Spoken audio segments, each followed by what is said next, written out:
রাতের খনি ছায়া, রহস্যময় হাভেলি, প্রথম অধ্যায়। গভীর অন্ধকার রাত, বাতাসে অদ্ভুত এক নীরবতা। মাঝে মাঝে কিছু ওই ঝিঝি পোকার ডাক সে নীরবতাকে যেন ভেঙে দিচ্ছিল পুরোপুরিভাবে। শহর থেকে অনেক দূরে এক পুরনো হাভেলি দাঁড়িয়েছিল, নির্জন নিঃসঙ্গ হয়ে, যাকে সবাই ব্ল্যাক রোজ হাভেলি নামেই চিনত। কথিত ছিল যে কেউ যদি রাতে সেখানে যায় সে আর ফিরে আসে না। সেই রাতেই চার বন্ধু অর্জুন, কবির, নেহা আর সিয়া সেই হাভেলিতে প্রবেশ করার সাহস করল। তারা শুধু একটা অ্যাডভেঞ্চার চেয়েছিল, কিন্তু বুঝতেই পারেনি যে সেই রাত তাদের জীবনের সবচেয়ে ভয়ঙ্কর রাত হতে চলেছে। দ্বিতীয় অধ্যায়, ছায়ার খেলা। হাভেলির ভিতর একটা অদ্ভুত ঠান্ডা অনুভূত হচ্ছিল সবার।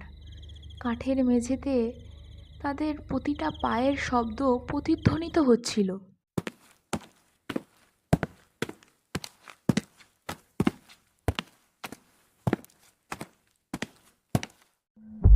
হঠাৎ করে দরজাটা আপনা আপনি বন্ধ হয়ে গেল।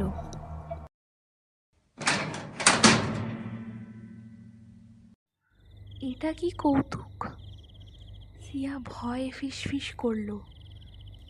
এটা কিছুই না, পুরনো বাড়িগুলোতে বাতাসে দরজা বন্ধ হয়েই যায়।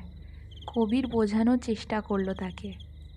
ঠিক তখনই আরেকটা দরজা আস্তে আস্তে খুলল।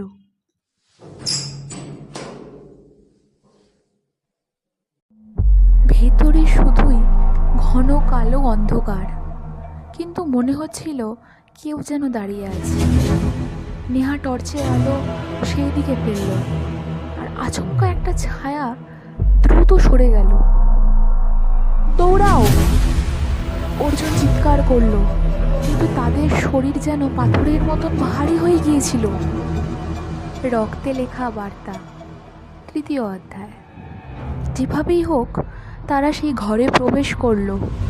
দেয়ালে লাল রঙের মতো কিছু দিয়ে লেখা ছিল, এখান থেকে পালাও, না হলে তোমরাই পরবর্তী শিকার হবে। নেহার নিঃশ্বাস বন্ধ হয়ে আসছিল।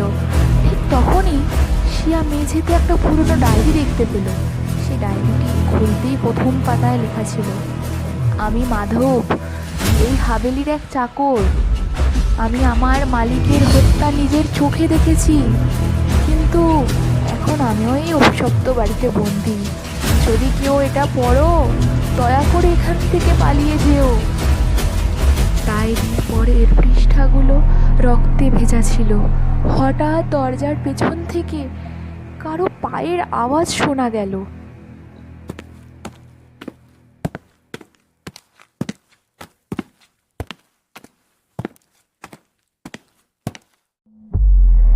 অধ্যায় 4, মৃত্যুর দরজা। চারজনেই উল্টো দিকে দৌড় দিতে লাগলো, কিন্তু সিঁড়ির কাছে পৌঁছতেই সামনে এক সাদা ছায়া দাঁড়িয়েছিল। তার চোখ থেকে আগুনের মতো এক অদ্ভুত আলো বেরোচ্ছিল, আর তার হাতে ছিল এক ধারালো কুড়াল। তোমরা এখানে বাঁচতে পারবে না, সেই ছায়াটি গর্জে উঠল। তারা আতঙ্কে আরেক দিকে দৌড়তে লাগলো, কিন্তু পুরো হাভেলিটাই যেন একটা তখন তাদের কাছে গোলক ধাঁধা হয়ে উঠেছিল। প্রতিটা দরজা সমানে বন্ধ হচ্ছিল, প্রতিটা করিডর আরও অন্ধকার হয়ে যাচ্ছিল। সেই মুহূর্তে অর্জুন একটা জানলা দেখতে পেয়েছিল, এবং সে চিন্তা করলো সেটিকে ভাঙার। সে ভাঙার চেষ্টাও করলো, কিন্তু তার আগেই সেই ছায়া তাদের পিছনে এসে দাঁড়ালো। কুড়ালটা বাতাসে উঠল এবং নীরবতার প্রতিধ্বনি। অধ্যায় 5। পরদিন সকালে পুলিশ হাভেলির ভেতর থেকে শুধু একটা ক্যামেরা উদ্ধার করলো। ক্যামেরার শেষ ফুটেজে দেখা যাচ্ছিল সেই চার বন্ধু আতঙ্কে চিৎকার করছে। হঠাৎ ভিডিওটি বন্ধ হয়ে গেল।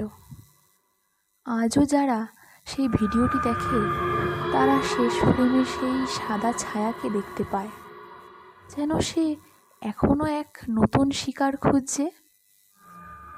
এই গল্পটি শুনতে শুনতে তোমারও কি মনে হচ্ছে কেউ তোমার পেছনে দাঁড়িয়ে আছে? সাবধান, কিছু গল্প শুধু গল্প নয়,